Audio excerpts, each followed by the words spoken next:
Cracking. What's the date today? 3rd of Feb. Yeah, well, this year is going insanely fast. Um, Insanely fast. And to be honest, it's been a slow start to the year. It's definitely been a slow start to the year, but when the markets are slow like this, guys, and things don't always go your way, if you don't have other streams of income or other things you're working on, other ways to make money, or even just savings in general, then you're really, really gonna struggle with trading. Like, I'll be completely honest with you guys, and I'm always completely honest with you. Um, I don't know anyone, even myself, whose only income is trading alone. You can't do it. At the end of the day, no matter how good of a trader you are, it's still a high risk industry. Not only that, but what was I going to say? Not only is it a high risk industry, but not having another stream of income. Why am I getting about 20 messages coming through? Not only is it a high risk stream of income, but by having other streams of income, it can make your trading performance better. Because, for example, if you go for a losing streak in trading and that's your only income that you rely on, it can cause you to get stressed, it can cause you to get emotional, it can cause you to get quite angry. And that's when you start emotionally trading. Whereas if you're someone like me who has other streams of income, I don't care if I have a losing week or losing month because I know I have other streams of income that's bringing me in money every single week, every single month, where I can just take a break from trading or just understand. Whereas before, when I was only looking at trading, if I had, if I was losing for the week or if I was losing for the day, I would constantly be trying to chase the loss to get it back, to get it back, because I thought to myself, I need this money, I need to make money, I need to be profitable. But that's why I had an understanding over the last 8 years I've been trading that trading is 99% a mindset thing. If you just don't care about trading and you don't care about losses, wins, whatever it is you're doing, and you just trade as if it's like a hobby, you will see better trading performance. It's like when you trade on a demo account, you're probably going to be a profitable trader. And then as soon as you go to a live account or you do a funding account, everything changes. And you think it's because of your strategy or because you've done something wrong, but it's just down to your mindset. The only thing that's changed is your psychology and your relationship to money. It's your relationship to the money you spent on the challenge. It's the relationship to the money you've got in a live account. Whereas when you trade a demo account, you have no emotional attachment to it. So you're just trading as if it's nothing, as if it's a hobby to you. There's no emotional attachment, and that's why you see profits. Um, so as soon as you get rid of the emotional attachment to trading, you'll thrive. But anyway, I'm going to share my screen and we're going to talk about Euro JPY today. Any questions you guys have, pop it in. I'll try and answer them all. Please don't make them like ridiculous because I will ignore them if it doesn't benefit everyone. So first of all, let me know if you can see my screen, guys. First of all,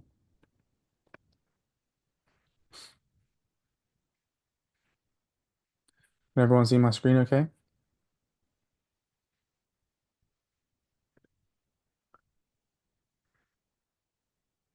Okay, perfect. So yeah, very, very unfortunate with Euro JPY today. And I'm not going to look at this and say, oh, I shouldn't have done this because it's literally it happens. It happens to the best of us. I'm just buying my time because I know historically I've always come back from losing streaks or slow months. Like we've only done 1 month of the year. There's 11 months still to go, and you can't be thinking about short term. You have to be thinking long term. But anyway, the analysis this is crazy, by the way, the news that came out. Um, the markets are going to be like this because at the moment with like Trump going into office, loads of things going on with crypto. The markets are going to be more difficult and it's fine, but we just have to limit our losses as much as possible. But the news that came out just completely swiped liquidity below these lows here, as you can see, grabbed liquidity to the downside, then swept all the way back up to this high point over here on a 15-minute time frame. where price previously was. It's very interesting. Like when you actually just sit back and look at what price is actually doing, it's honestly it's a very, very interesting concept. It's very, very interesting what goes on. For example, if you look at this low point that we had through here, we had this low. Um, Liquidity was then swept below it. We grabbed liquidity below. We then shot to the upside. And then look what's happened after that. We swept liquidity above these highs too. And we grabbed liquidity there. And next thing you know, we're now moving to the downside. Price likes to do that a lot, where if there's a low point, it will normally take it out. And if there's a high point, it will normally take it out. I mean, look what happened over here. Exactly the same thing. We had a high point in the market, an area of resistance like this. What happens? It gets taken out, and then price moves to the downside, and then eventually the next low gets taken out. It's what happens all the time in trading. Like if you kind of if you're looking for if you think price is like rejecting a level of resistance, like down or a level of support, like down here, most of the time it will get broken because there's liquidity below it. Whereas I know like all the trading books and all these gurus out there will say you need to sell at resistance and buy at support, when in reality it's the opposite. I'll be buying into a level of resistance because I know that that resistance level is where most people will be selling. So I want to be buying against a majority of retail traders. But that's another story. Anyway, 5 minute time frame today. So this was very, very interesting. I'm going to take price back because we can just overly, develop what was going on. We'll take it back to around here. So price was definitely bearish at the time of when we was looking to trade the sell position. If you guys remember the sell position that we took on this market. Let me just check my position today. VIP.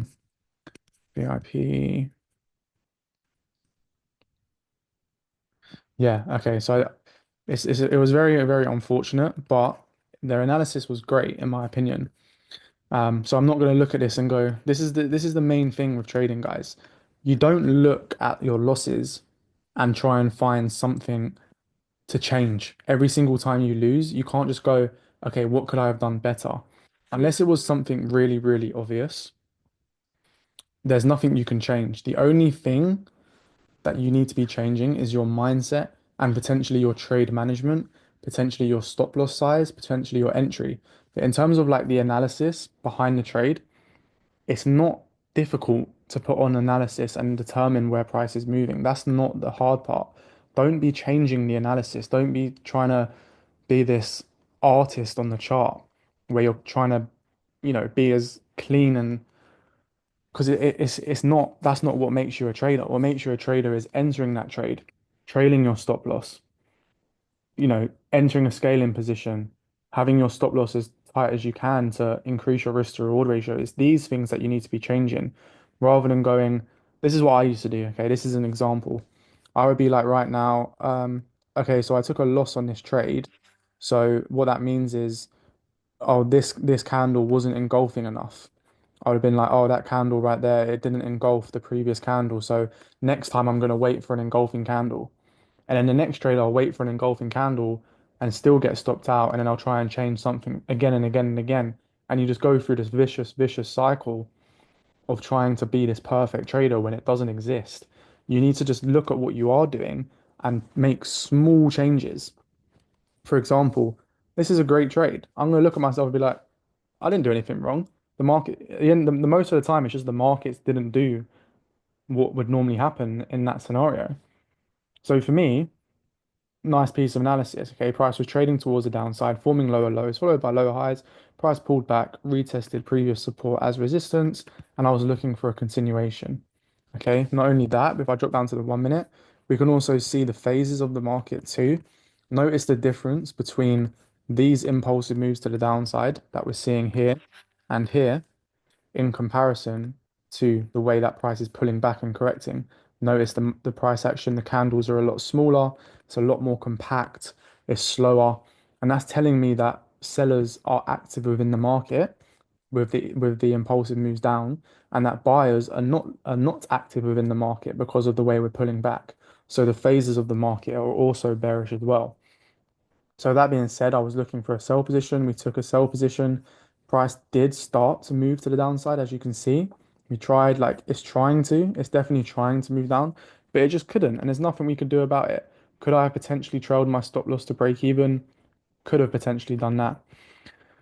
But then this is what completely switched our bias. Rather than just continuously trying to sell and to sell and to sell, it's good to take another look at the market. And we can see that clearly now we've had an impulse move from buyers.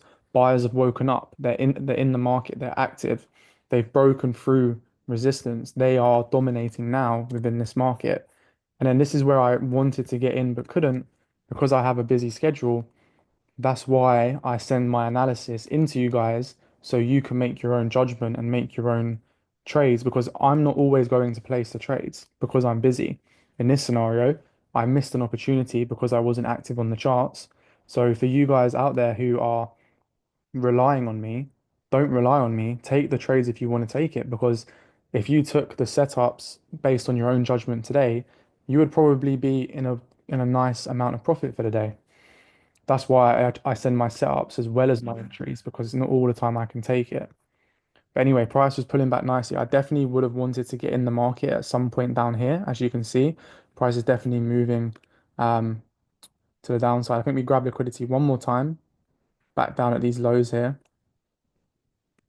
Nice. Notice the rejection again. Notice the way we're pulling back. Okay, so remember we had the strong impulse move here to the upside, but then notice now sellers are involved in the market. Yes, we drive that price down fast to begin with, but notice this slow movement here, price pulling back. Okay, that's a correction.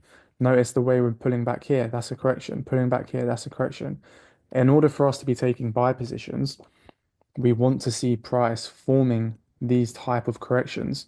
For example, when price does this impulsive move here from the sellers, that's when I don't want to be entering the market. For example, let me put it back like that. I do not want to be entering a buy position when price is really, really bearish like this. Okay, because notice if that right there is telling me that sellers are active in the market, I don't want to be in the market when sellers are active. I want to be in the market when sellers are inactive, sellers are really, really slow, and that's what's happening right now. We're moving down, but we're slow, we're slow, we're slow. Any time around here would have been fine to get in, even if I got stopped out, completely fine. If let's say if I got in there and put my stop loss here, got stopped out, it's fine. I'd look to re-enter the market again. Eventually, I'd catch the move and make the risk to reward ratio.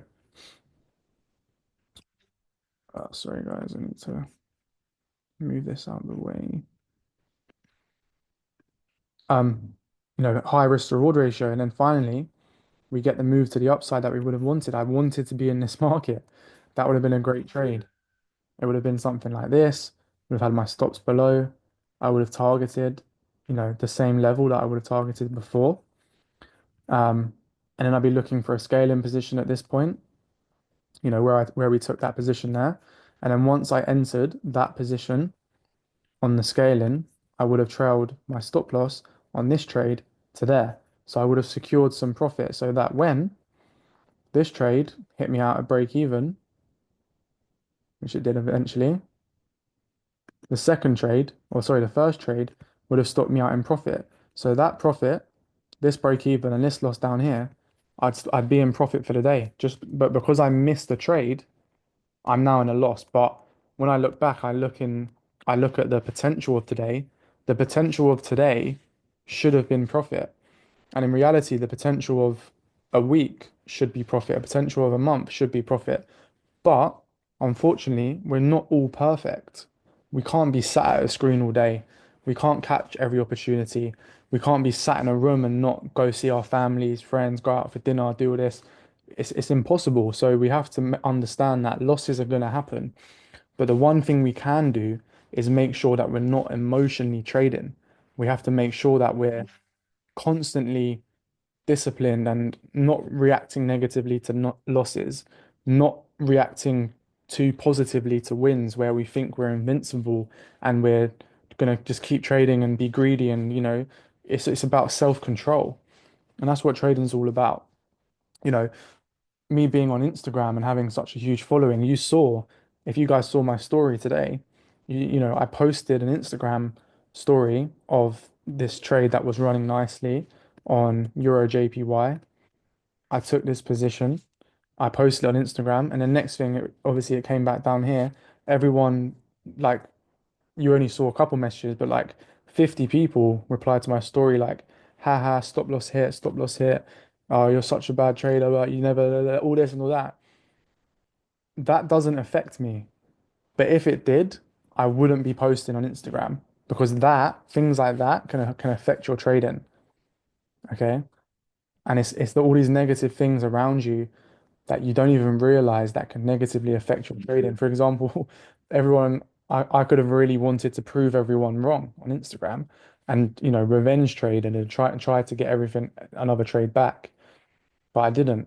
And that just goes to show that trading is majority influenced by your mindset.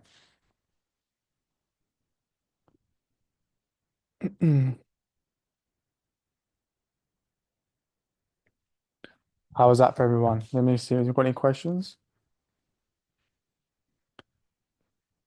Jesus.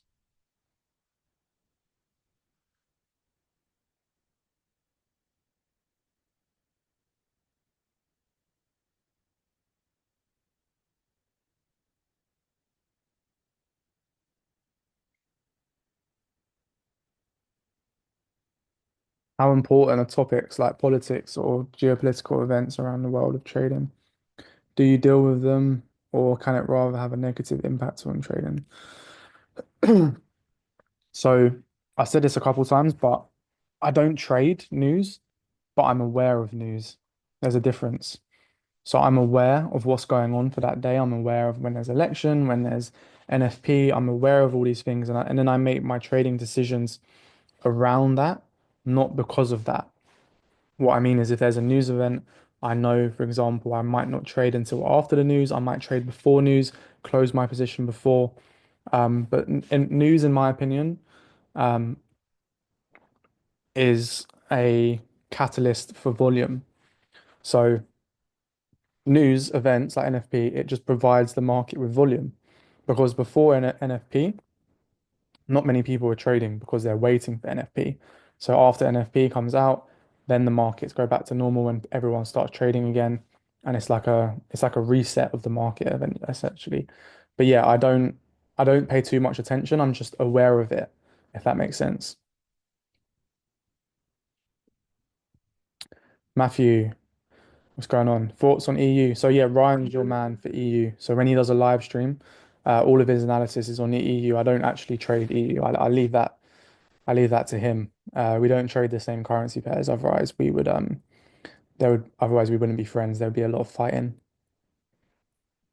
Hey, Anne, if you don't mind me asking, what's your strategy or secret? There's no secret in trading to execute such precise entries when using prop firms like FTMO, given that they often have spreads around 6, 7 pips. Even a small difference of 1 to 2 pips can make a difference between break even and a stop loss, especially on lower time. Do you use buy stops or different types of orders to manage this? I'd really appreciate if you could share how you handle this. It's a great question. I've been asked it before. So yes, spreads on things like prop firms are a lot higher than personal trading accounts. So it can lead to smaller risk to rewards and a lower win rate. So the way I do it on prop firms is I take that into consideration when I'm trading. For example, um, if I'm trading, let's say USD JPY, and if on my personal account, basically it's hard to explain, but basically I get out of my FTMO trade when I get out of my personal trade. So if I'm still in on my personal trade, I'm still in on my FTMO account, which means I'm likely to have a larger stop loss on FTMO than on my personal account, which means I'm going to have a smaller risk to reward ratio. And it probably means if I lose, I'm going to lose more. So it's taken into consideration that I basically have to be, I'm basically going to be a worse trader on FTMO than I am on my personal account. My percentage is going to be less, my losses are going to be larger. But because of the trader that I am and because I'm profitable, not just by a bit, but by a lot, it means I can still be profitable with props. And that's what most people don't understand. So for example, right, if you look at my screen right here, let's say this trade, um, I entered the market there. My stop loss is here, but that's not where my stop loss is on FTMO. When I put my stop loss on TradingView, that's where I'm getting out of the market when the market goes to that position. Okay. That's not where I enter my stop loss on FTMO. I exit the market when price comes down to here because I'm saying, okay, price has broken this low point. Because the last thing I want to see happen is, let's say we get in this trade, price comes down to like here, like there, and then stops me out because of spread when I'm still in on my personal account and I'm still in how I would normally trade. So why would I not still be in the trade on FTMO? So what I would technically do is price comes down to here, then it will tap me out of my FTMO account when price is down here. When I get out of my personal account, on my FTMO account, I would just lose more. I would lose a little bit more. And that's factored in, okay? That's factored in, so I might have to decrease my risk a little bit or increase my risk, for example, sometimes because it means that I'll have to increase my wins on my risk to reward ratios. So you have to play it quite tactically, but in my opinion, if I set a stop loss on my trading view and I'm like, okay, when price gets down here, that's when I want to be out of the market. Does that make sense? I hope that makes sense because it's how I kind of do it for myself.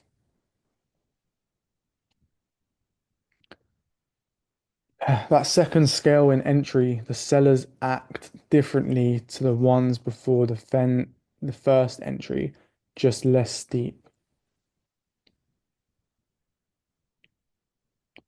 The second That second scale in entry, the sellers act differently to the ones before first entry, just less steep.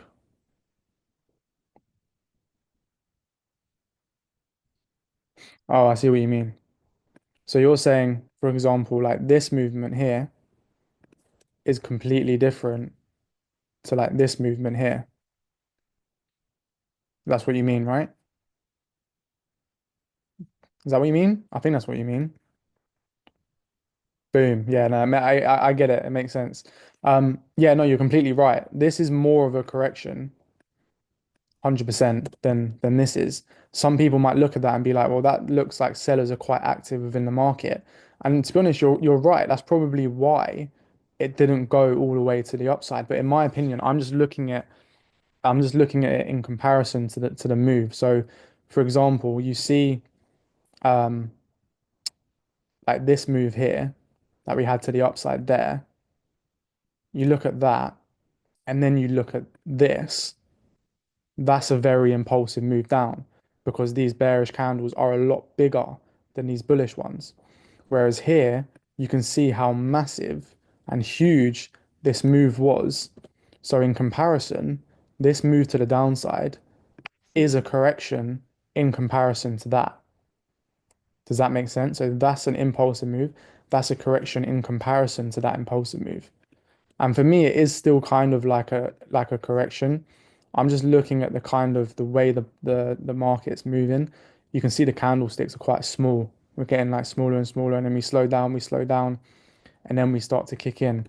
But I mean, look, in all honesty, this could easily have been like quite an impulsive move from sellers, because if you look here, we start to then kind of mess around and correct, and then we get the next continuation.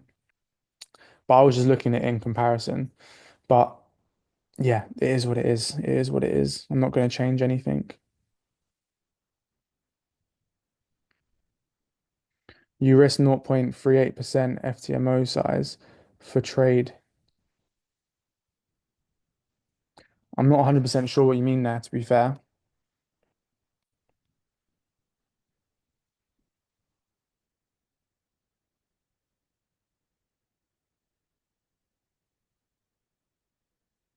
But yeah, I hope that makes sense.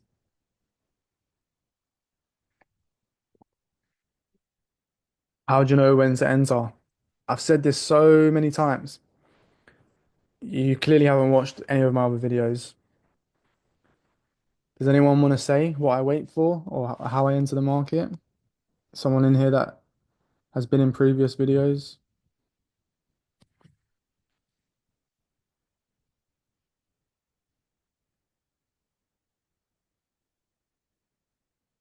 You just joined a couple days ago. Well, definitely look through the other videos because I mention it quite a lot.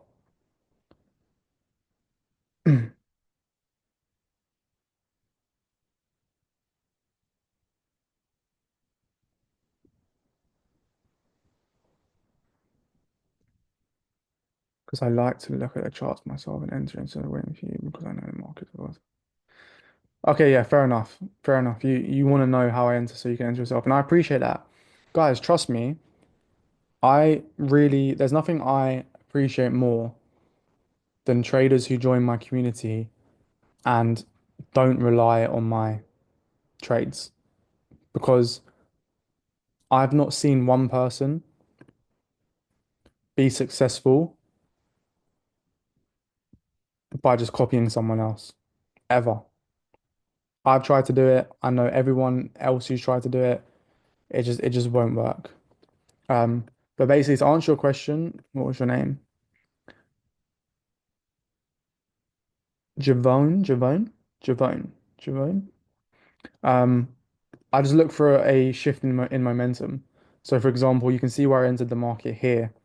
I didn't enter it at the end of the impulsive candle because that reduced my risk to reward by like by three.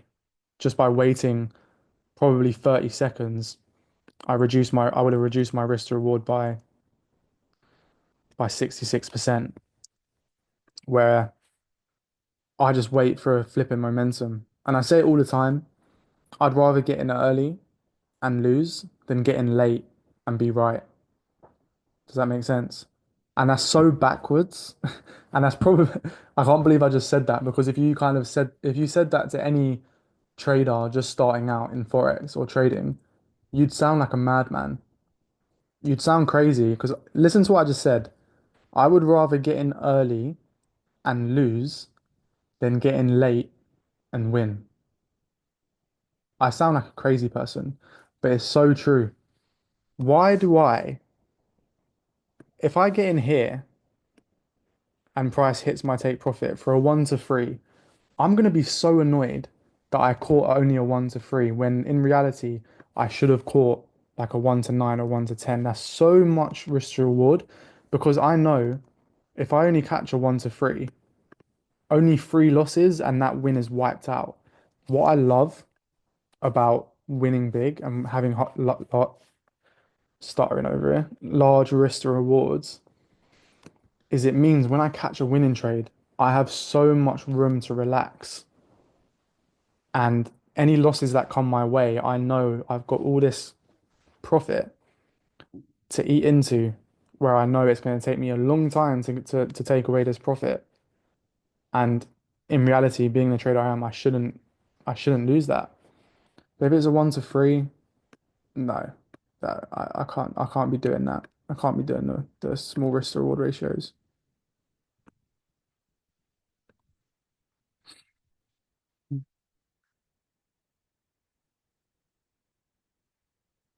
What higher time frame do you check more to pick a high probability key level to trade intraday?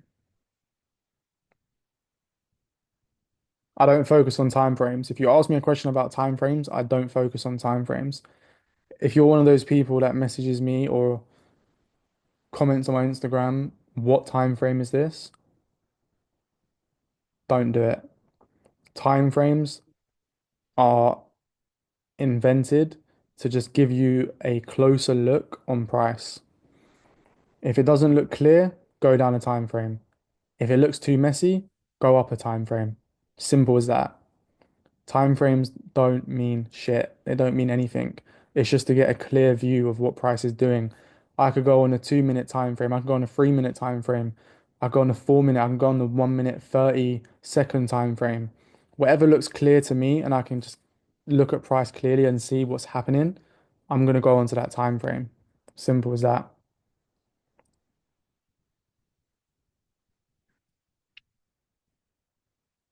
Right.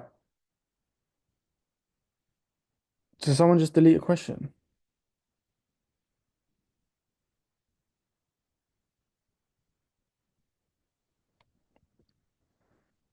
Last one, guys. Last question. Last question. Someone's put,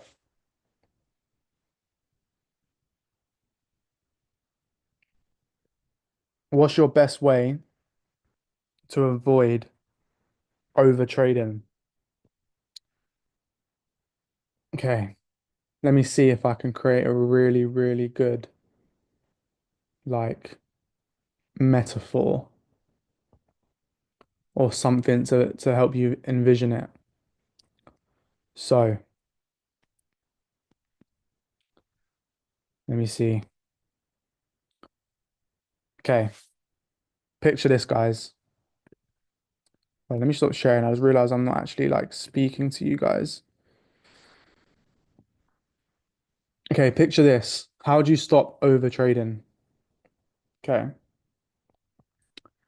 so you're waiting, you're wait, you're waiting at a bus stop, or you're waiting at the side of the road, and a Lamborghini pulls up, and you miss it. It drives off, and you've missed it, and you try to chase after that car. You try to chase after it. Okay, you try to chase after the car, and then what's a really bad car? And then a beat it down. Hold on, let me just think about this for a second. Someone name me a really bad car.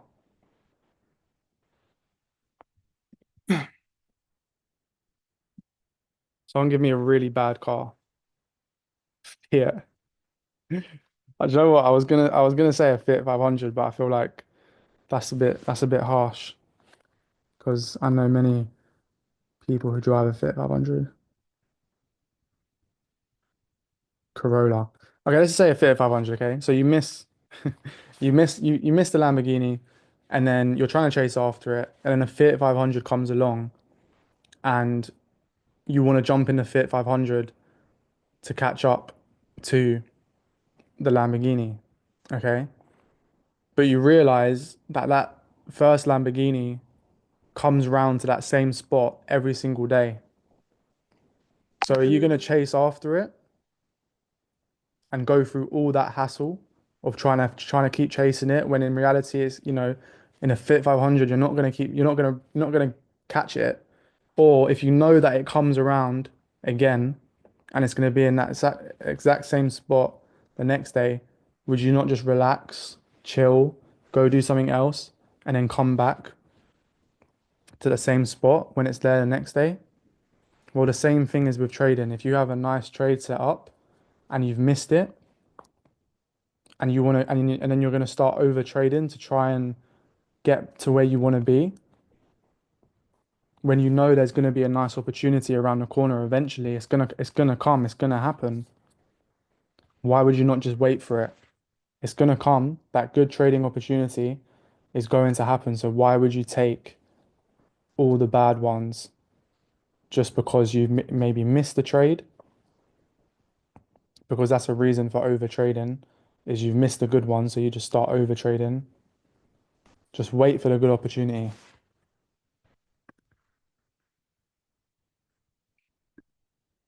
I hope that was a good metaphor. I tried.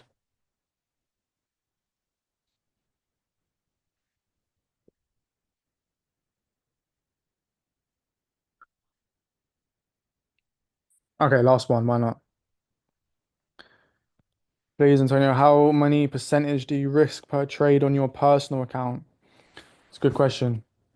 I've probably answered this quite a lot, but I risk up to like 5%, 5% a trade on my personal account. Do you want to know why? Does anyone know why? I reckon Nathan knows why. I reckon I've told Nathan before on our one-to-ones. Does Nathan know why I risk 5% on my personal account rather than like 0.5%, 1%?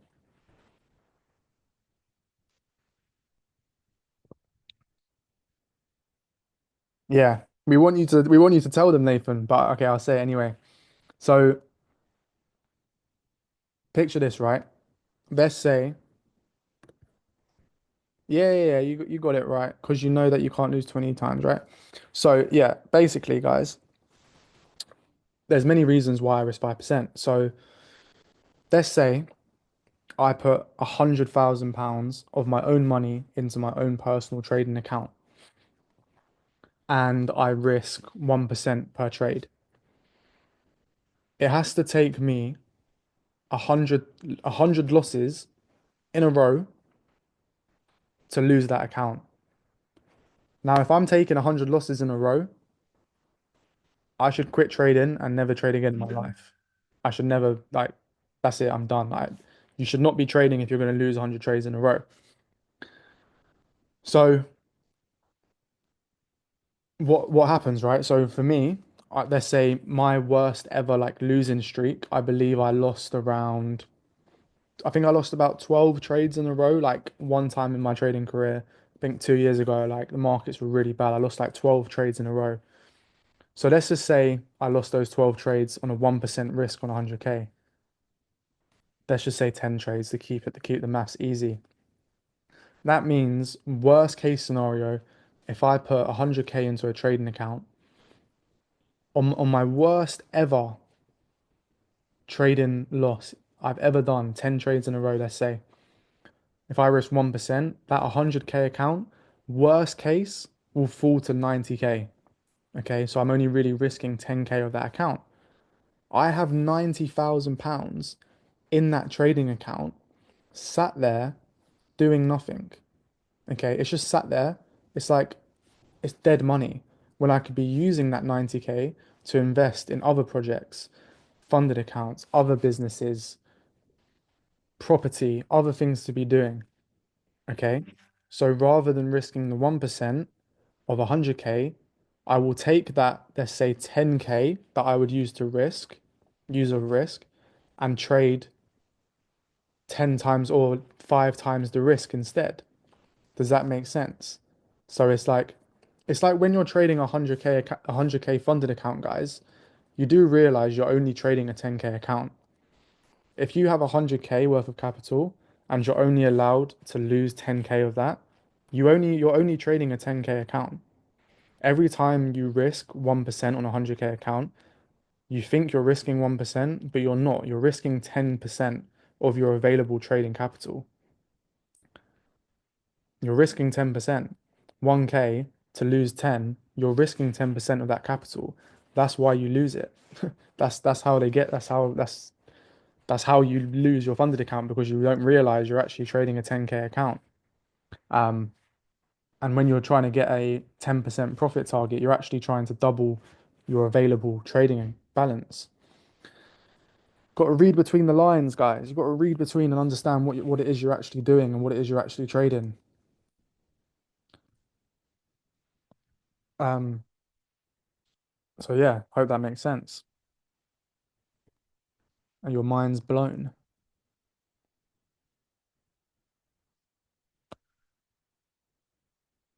It's crazy, guys. Like, think about it. It's actually wild.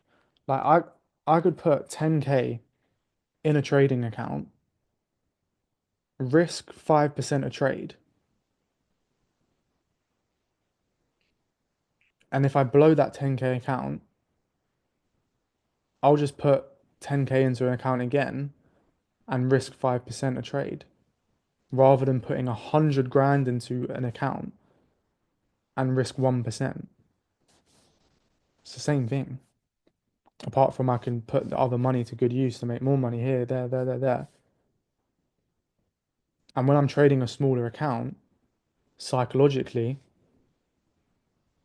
it's better for my emotions. Oh, it's wild. Honestly, it's wild. Oh, but yeah, guys, listen. What was that? 40 minutes. I apologize, first of all, for not doing lives last week, but I'm going to be back doing lives as much as I can.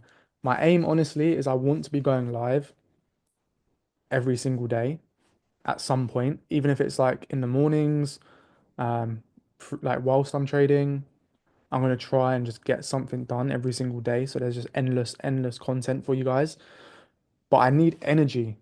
That's what I need. I need energy inside the group from everyone where it's just pop in and it's enjoyable for me to come and trade with you guys. Because when I get people putting sad emojis and writing out stop on my when I lose a trade, like that doesn't make me want to come on here and do things like this. Okay. Remember, like I do this mainly for you guys, like not for myself. I don't need to have this group, but I do it out of pure enjoyment from seeing people succeed and people actually benefiting from the group. That's why I do it. So if we can keep it up with the good spirits, that would be great. Um, because if you do keep it up and you keep going through these bad times, you will see success. But yeah, cool guys. Anyway, I appreciate every single one of you for coming on today. Um, and yeah, have a great evening. I'm gonna love you and leave you, and I will see you all hopefully tomorrow for another live call, but I'll keep you guys posted. All right, guys. Take care, everyone. Speak to you soon. Bye bye.